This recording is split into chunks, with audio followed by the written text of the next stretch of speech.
తెల్లవారింది ఓ పల్లె మురిసింది ఓ లేవేవో లచ్చుమక్క రావేవో రాములక్క పొద్దున్నే గడప గడిగి వాకిల్లో ముగ్గులేసి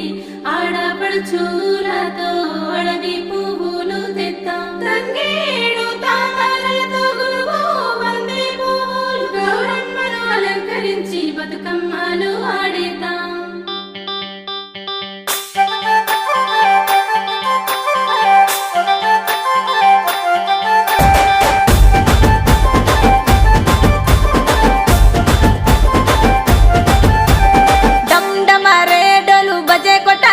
బతుకమ్మ వేసుకుంటూ